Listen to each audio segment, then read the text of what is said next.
All right, it's Friday. Want to bring on as many of our good buddies as I can to kick you off right for the weekend. We have Ryan Girdusky in the house. I hope I said his name right. It's not an easy one. I know his name's Ryan, though, so we got that going for us, which is nice. He's the author of a new book, They're Not Listening, How the Elites Created the National Populist Revolution, a very timely title.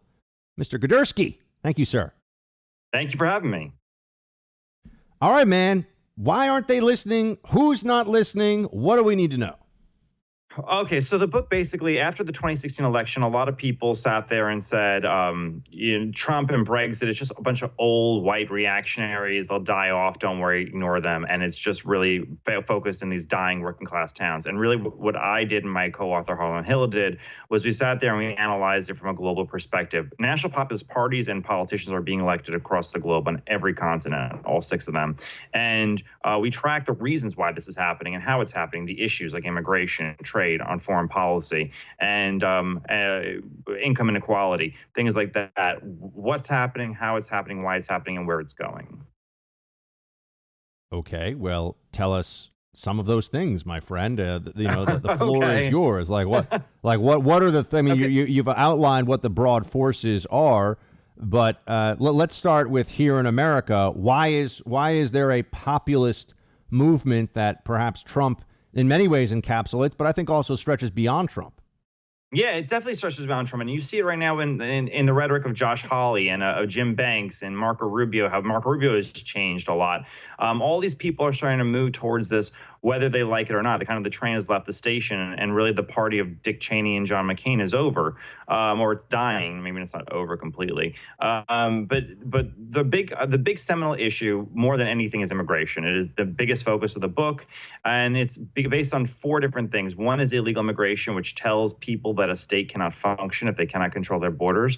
Secondly is legal immigration, and legal immigration breaks down to 3 different topics: crime, culture, and the economy and the welfare state. And basically those 3 things are the reason why Donald Trump got elected. People sat there, a large enough percentage of working class Americans of both white and black sat there and said, white, black, Hispanic, sat there and said they don't recognize their own country anymore. And part of that is mass immigration. There's been many studies done at this point. They're cited in this book. They're Not Listening, How the Elites Created the National Populist Revolution. When mass immigration happens, when there's too much diversity and it happens too quickly, people don't only not trust people who look like them, but they trust people who, don't trust people who don't look like them, but they also don't trust people who look like them. Social trust completely collapses because of mass immigration and diversity. And actually, they don't invest in institutions anymore either. So that is why it's been this eroding of society. Now, what is the generation that is the least trusting of any and least involved in institution of any? Generation Z, the most diverse, the most impacted by mass immigration. So this was the number one thing, more than anything else, that really affected why Donald Trump became president and why we are having a surge of national populist ideas, at least, in the Republican Party right now. And we're speaking to Ryan Girdusky. He's got a new book out. They're Not Listening, How the Elites Created the National Populist Revolution. Ryan, a lot of, the talking points around why the right is bad or why conservatives, the Republican Party is bad, is that we are the party of corporations. And I always think this is so interesting because if you see what has happened in the country right now, all of the most powerful and active activist corporations are really left, and in some cases pretty hard left in terms of their politics, their leadership, and the way that they view the world. Google, Facebook, Twitter, Amazon, these are companies that have bankrolls similar to what national economies do in pretty good sized countries. And they all have the woke politics of the left. So how does populism deal with, oppose corporatism? And has there been a shift from capitalism equals the free market equals good for conservatives to maybe corporations do need to be thought about differently? Yeah, there absolutely has. I mean, just look at the idea of breaking up Google. That is a conversation that both Elizabeth Warren and Josh Hawley were having. And if you look at national populist leaders around the globe, including in America, they are not free market ideologues. They are not. They break up this, the Ronald Reagan's Republican three-legged stool. They don't believe that taxation is just theft. They don't sit there and say what it's good for the bottom line of the GDP of the country is good for everybody, and that what's good for these multinational corporations is good for the worker. No, they are much more a workers' party, and they sit there and they pay attention to the workers. And we're seeing even there's a libertarian comic who's very funny named Dave Smith, who sat there and said, "Wow, Tucker Carlson is losing advertisers, and he's the #1 show in America. Maybe the economy isn't everything. Maybe it's partly the culture." And I think that everyone's kind of waking up to now, as these big tech organizations and big media and big corporations sit there and they kind of shove wokeism down everyone's throats, whether they like it or not. You'll be fired if your life will be destroyed if you don't sit there and subscribe to wokeism. And there's also a phenomenon that I think conservatives have become, and really anyone who's center right or just in the center all the way over to the right, anyone can understand that this exists, where, if you turn on NBC News or even MSNBC or CNN, they are every bit as political and as hardline in their beliefs as anything that you would see on Fox News. And yet there's never any fear. Rachel Maddow never has advertiser flight, even when she does things like pretends that she has Trump's tax returns when she really only has like a Xerox page that nobody cares about, right? Like there's never even a hint that that's going to happen. You turn on, basically the question I pose to you is, why is it that MSNBC will have Mercedes-Benz, BMW, Coca-Cola, I mean the biggest advertisers in the world, and on Fox, you're getting a different kind. I'm not trying to bash. I love the Fox advertisers, but you get a different tier in terms of the overall money spent and corporate reach of advertising. Yeah, you have my pillow. I mean, yeah, part of it is the reason that liberals and conservatives are different. We don't sit there and aggressively push with our pocketbooks, and we don't. And also, there is a movement to get progressives on boards of companies. It's been this entire thing, and it's maybe something I will work for an article about later on, but there is a push to get progressives on the boards of companies in the way that, the left is very good at moving into institutions and taking them over. And the right has been terrible at it, from education to the media to the boards of corporations to the military. Now you're starting to see it, their woke policies. This is broad, and the right sits there and either A, surrenders to be popular, or B, has never begun fighting at all. I mean, we did start decades after the left began, so that's part of the reason why we're so behind the ball. But that is a big deal, is how they've moved through the institutions one after the other. And that's why we're seeing, it's okay. These art institutions are saying, yeah, behead Columbus statues, or get rid of Abraham Lincoln statues, or get rid of art. Art doesn't mean anything anymore. They've destroyed these institutions, and so we are in, as I said on Tucker Carlson's show the other day, we're in Foucault's post-structural society. Everything is viewed from the vantage point of today, and everything's being realigned. And we really need to sit there and either A, make our own institutions, or B, retake the institutions that are gone right now. Yeah, I want to dig into the why we don't make more of our own institutions on the right, because I think what we've seen, and it's really been occurring for the last 20 years, in my view, is that conservatives, there's I forget who said it, but any institution that's not explicitly conservative will become explicitly left wing. Yes. Yeah, no, that's it's true. True, but also, I mean, that has. But, yeah, but my frustration with that is even look at CPAC. I mean, CPAC, run by Matt Schlapp, who's the biggest, hack there is of a person. He sits there and he's getting corporate shills to sit there and push cheap labor and low skill labor into the country. I mean, he doesn't care. It doesn't matter what's to him whatsoever. And that's an explicitly conservative organization. I think that, people can be bought off by money, and there's a lot of money going around. Matt Schlapp is bought off by money. So CPAC hence does not have conversations on immigration anymore. I think that anything is explicitly being able to be bought off, so long as the big corporate interests really care about selling out this country. No, but my point is, what I meant to get to is just that there is the belief that we can establish a decent and sort of friendly norm. And yeah, I mean, I got to also say, man, that's some pretty rough stuff you're throwing Matt Schlapp's way. They're the only. I'm not on his Christmas card list. I don't care. Him and Mercedes, whatever. But they're hacks. They are political hacks. They hated Donald Trump the minute he won. I like Matt and I like CPAC. I mean, you're absolutely entitled to your opinion, but I like Matt and I like CPAC. So because I feel like what? Okay. No, I get that, but I've got to say. Yeah. I've got to say where, I mean, so they're at least, see here, let me just start, put aside the personal issue that they're at least there's a place where conservatives can get together and do things that are conservative and draw some attention.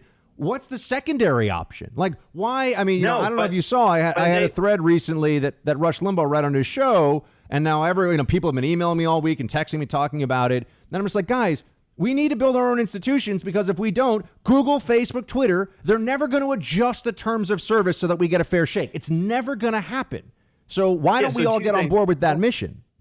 Two things. One, Matt Schlapp did not create CPAC. He took it over. And once he took it over, I think he drove it on the ground. And I never met Matt, so this is not a personal thing. This is just him as an institutional thing. Secondly, he's a shill for mass immigration, which is really hurting our country. I mean, that's what he is. He is a corporate lawyer who deals with mass immigration. I do not like mass immigration, so I don't even know that that's Schlapp. By the way, you might know Schlapp's positions and CPAC's positions. I've only been to CPAC once in the last 10 years. CPAC does not have immigration panels anymore because of Matt Schlapp. They don't talk about immigration anymore. And that is simply because they have financial interest that sits there inside. They're being sponsored by freaking big tech now at these institutions. I mean, they're selling them out.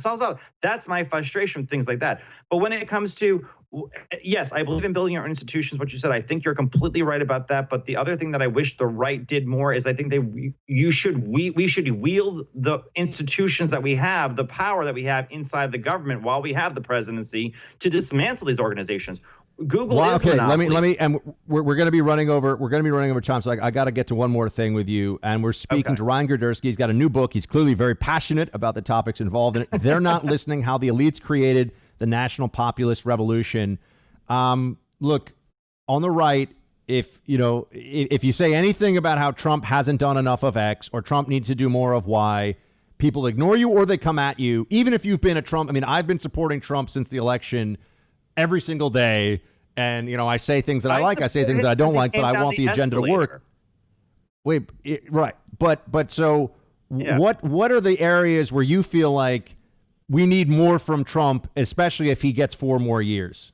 Oh my God! I mean, let's start with first of all, let's start with immigration. How about not letting Jared Kushner run it? How about not letting your Democrat son-in-law run your immigration status? Why don't we sit there and reduce legal immigration, which he has the power to do?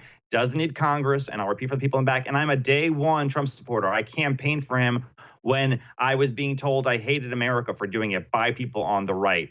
When all these grifters were couldn't make money off of him, I was sitting there and supporting him. But immigration, number one, breaking up big tech, number two, I mean, which is actually moving along. I will give him credit. The Department of Justice is moving along with that stuff.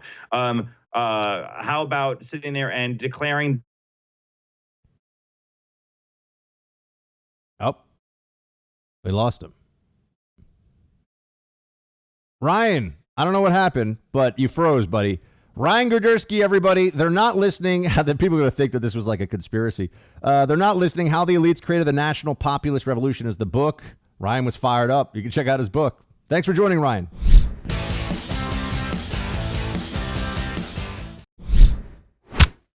All right, everybody, it's time for us to hear from some of you across the country. Producer Mark, I know you've been hearing all the wonderful voicemail messages. 844-900-2825, 844-900-BUCK if you want to leave one. And Mark, who's up first? This is Pat from Lancaster, Pennsylvania. Hey, Buck, what's Shields High mean? And second, can you do Elmer Fudd impression? Thanks. Bye. All right, Shields High. That's a very good, very fair question. We get this from time to time, and it's just become something that, well, it started back when I used to do the Saturday show. There was all this ancient history when I started the Buck Sexton show. We would just talk about it. I would discuss ancient Greece from time to time, and one day I was speaking about the phalanx and the military formation of heavily armored Greek warriors that we know as hoplites because of the hoplon shield they carried. and how they had to all stand shoulder to shoulder with shields high to make the phalanx effective, right? You can't have the shield down at waist level or down at your knees. It's got to be shields high. And the Spartans had a saying, come back with your shield or on it, meaning come back in victory or come back dead. Anyway, this was a discussion I had with Team Buck, and it felt like, especially in those early Saturday days, we were in a phalanx together in the fight, shields high, and it just sort of stuck as a rallying cry for the show, and it's kind of fun to say and gets people fired up. So there you go, right? It's isn't like the producer Mark, Alabama, University of Alabama, right? Roll Tide, right? Does anyone even know what that means? Yes, they're the What does it Crimson mean? Tide. Oh, well, like that kind of makes sense, but I mean, Wow. come on. Just wow. Yeah. So there you go. That's how we get it. And then Elmer Fudd. Isn't that like no? I don't even know what Elmer Fudd sounds like. So I'd have to think about that. I can't even hear him in my head, so I can't do an impression. Do you know what Elmer Fudd sounds like, producer Mark? I mean, I know what he sounds like, but I am not trying an impression of that. No, that's fair. That's fair. I just want to know if that's something you knew. All right. Next voicemail, please.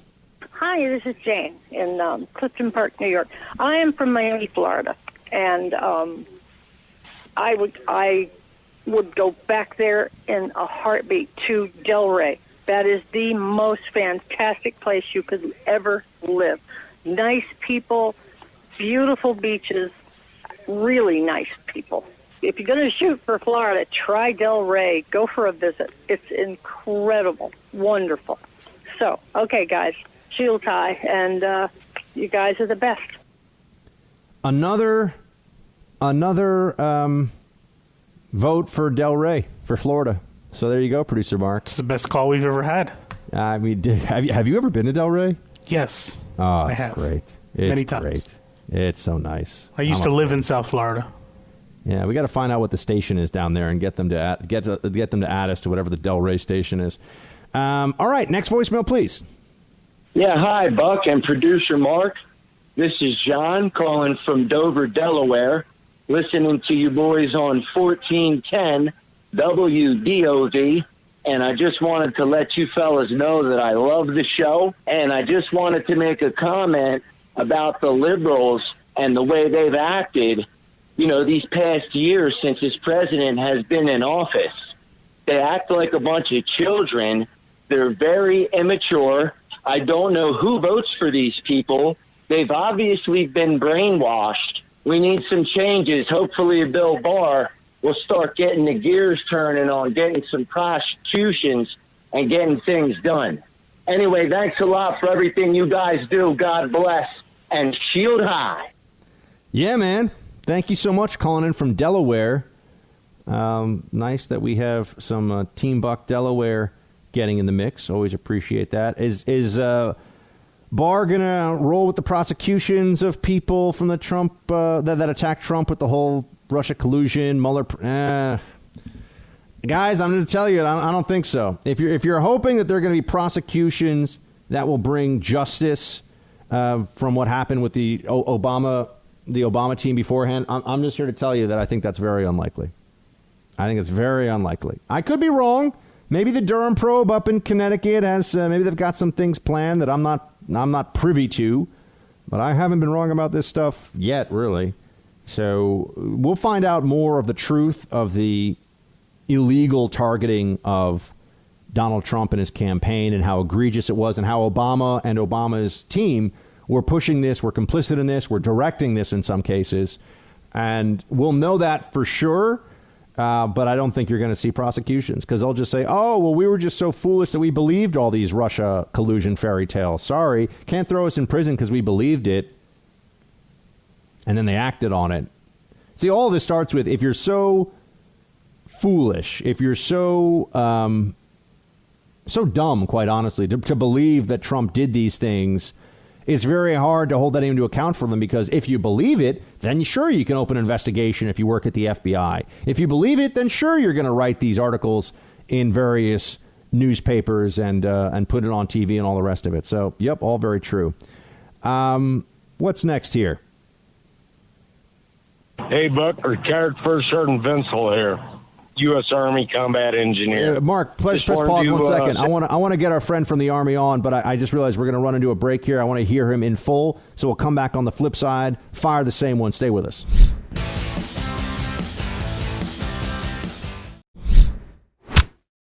All right, producer Mark, we have more voicemails. We have the gentleman, the veteran, who was about to let us know what's up. Hit it. Hey, Buck, retired First Sergeant Vincel here, U.S. Army combat engineer. Just wanted to say thanks for what you're doing. Keep up the good work. Hope everything turns out all well for not only you guys, but for us as a country. Right now I'm a little concerned, a little worried, but I still back the police no matter what anybody says. And I think they're doing a good job. Good to them all. See you, Buck. Well, thank you very much, sir, both for your kind message and also for your service. And I'm concerned, too, but I take that concern as a reason for us to rally. I take that concern as why we have to stay in the fight.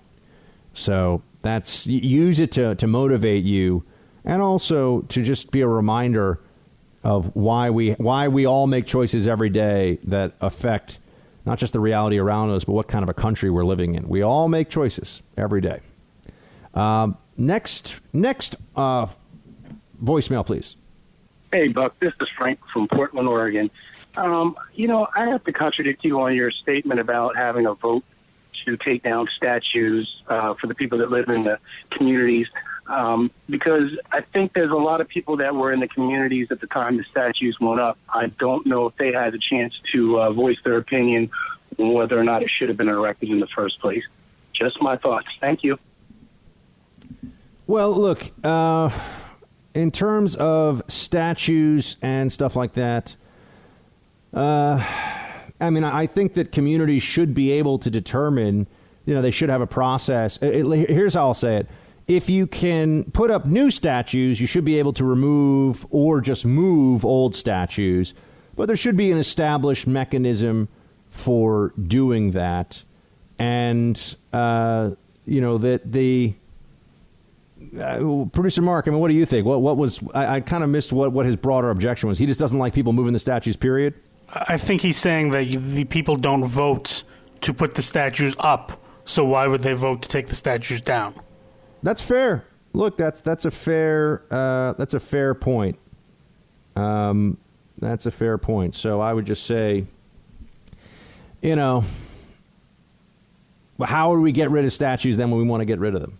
What will we do at that phase? How will we be in a position to add statues? And look, I don't even know. I don't know if I didn't even be honest with you guys. There are statues that I walk past in Central Park and in my neighborhoods in New York. I don't even know they're there. I mean, I don't know. I'm not a big statue guy in general. There are some that I think have, Columbus Circle in New York, for example, is a very large statue of Christopher Columbus. Everyone kind of knows that one. But there are statues all over the city. I don't even know how they got there. And if the city authority, but see, you're going to say, okay, well, the people didn't vote to put it there. Why would they vote to remove it? My response to that would be if people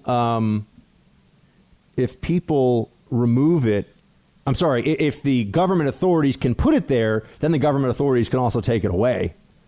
And trust me, my friend, if it's just left to, the city authorities, cities are all blue, so you're going to see all these statues go everywhere. But look, it's an interesting discussion. But just remember that it was never going to be just the statues. It was never going to be just the ones of Confederate generals. Now they've added to this, and you have the founders and so on and so forth. Next voicemail. Hi, producer Mark. This is Cindy from Mount Vernon, Ohio. Buck and you are two of my favorites, along with Rush. Just want to tell you what a fantastic job you're doing. I stand for Donald Trump. I stand for America, the Constitution. I'm 64 years old, and I will not bend a knee nor cave in to all these entities that want to turn our country upside down. Thank you very much for taking my call. Love you guys. Shields high. Such a nice lady. Thank you so much for calling in and saying nice things about us. We appreciate that.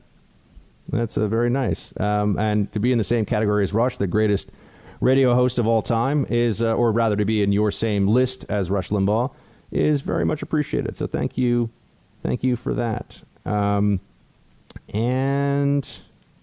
let's see what we got here. Next up, producer Mark, hit it. Producer Mark and Buck, listening to Wartime Conservative episode. Listen, the question is, what is the right-wing alternative or role that equals community organizers? We are missing a vital link to connect our people to our events. They've been working on their community organizers for 40 years. We have a gap that has to be filled, and it has to be done for us to be available to take action. Shield tie. So it seems like the gentleman is saying, why don't we have community organizers the way the left does? And I think it's a fair point.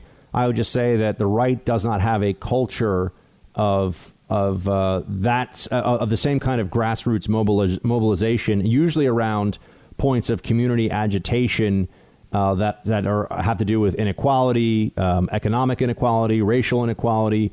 We don't have that structure in place. We don't have a history of doing that the same way. And the closest thing I can think of when we're talking about political mass mobilization would be the Tea Party, which did really feel like it just sort of happened. I mean, it was Rick Santelli went on a rant on the floor of, I think it was the Chicago Mercantile Exchange, and said, we should have a Tea Party. And fast forward a few months, and all of a sudden there are thousands and thousands of people gathering all across the country with Gadsden flags and saying that we need to stop spending all of our future generations' money. So there's that.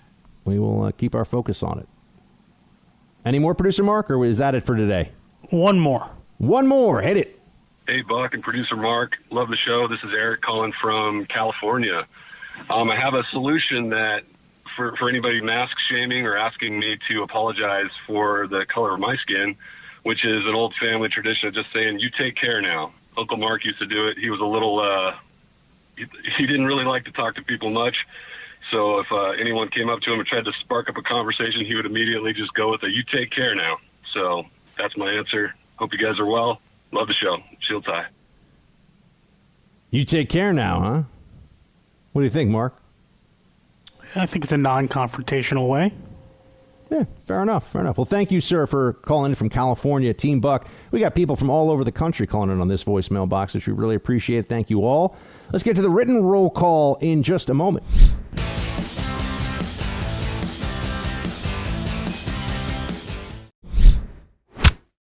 All right, if you want to send us your thoughts via text of some kind, not like text messaging us, but if you want to send us your written thoughts, please send it to facebook.com/Buck Sexton or teambuck@iheartmedia.com. And with that, let's get to it in the roll call box. Ryan. Hey, Buck, I was listening to the show the other day, and you were talking about New York State and their ludicrous gun laws. I'm a fellow New Yorker and a gun owner. I recently took an interest in obtaining a pistol permit. In my county in Schenectady, I have to jump through so many hoops, it's nauseating. Seems kind of crazy. You don't even have to have a photo ID to vote, but you need extensive references, 3 applications, 2 notarized letters to the judge, and fingerprinting. This is all just to exercise my Second Amendment rights. Just wanted to share my story. Keep up the good work, and shields high, my friend. Ryan, thank you so much for writing in. Great to have you listening up in Schenectady. Is that our WGY affiliate up there, Producer Mark? That sounds right. I believe so. That's upstate. Yeah. So I would say, let me think. I would say, yeah, it's probably just almost as bad for you as it is here in New York City. I was going through in my head the checklist. But that's basically what you have to do in New York. I mean, they make it effectively impossible. And they make the rules so stringent and strict that it's really not possible for you to do it without a lot of pain and irritation. Kate writes, hey, Buck, I recently went back to college at 30 years old to pursue my bachelor's in nursing. I'm required to take a sociology class as a prerequisite. Our textbook plainly states that the author supports Karl Marx himself. Kate, oh, welcome back to the academy, Kate. That sounds about right.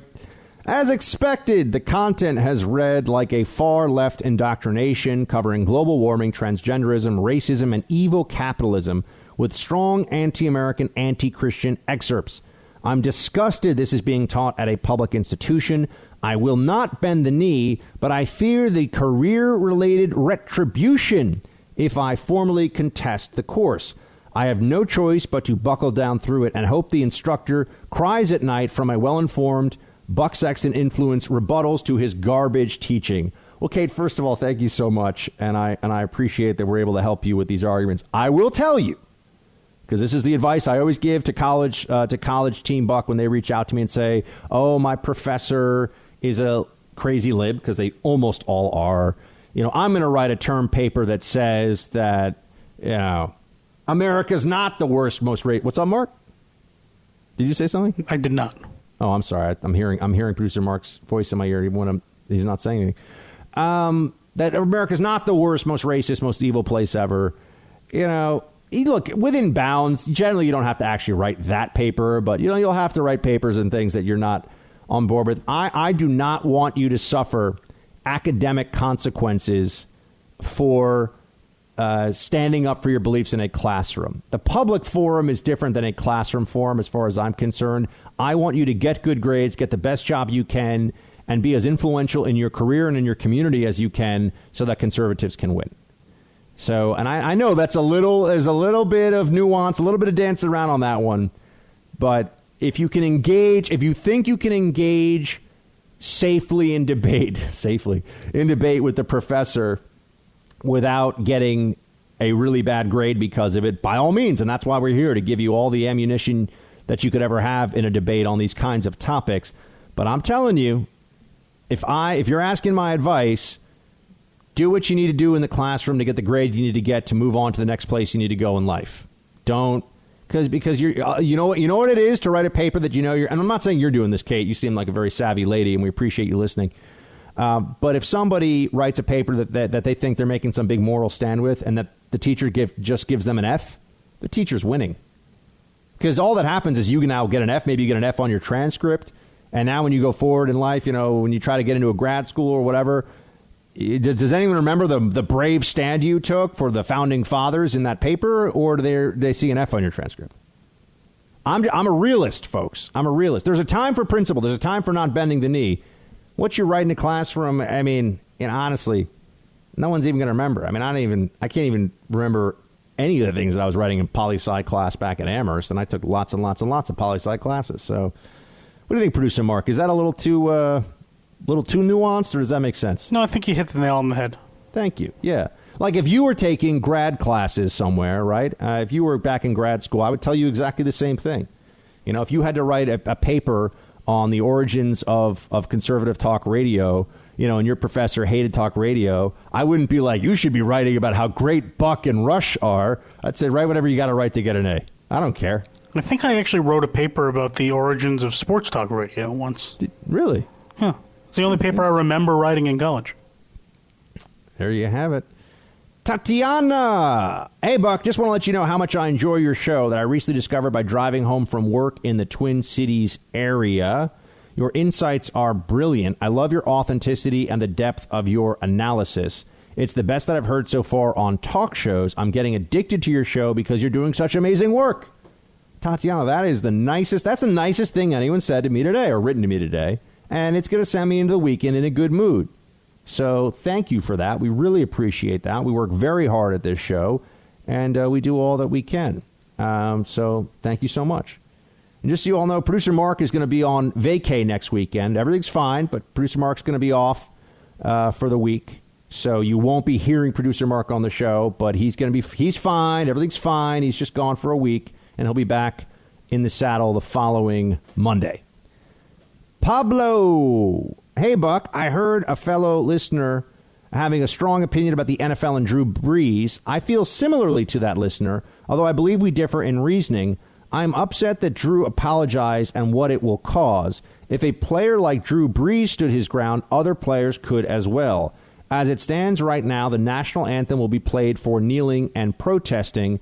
I personally was very excited for the season until the apology. Now I will spend Sunday going to service and family time. Sounds like a better time. Shields high. Pablo, look, if that's how you feel, that's absolutely what you should do.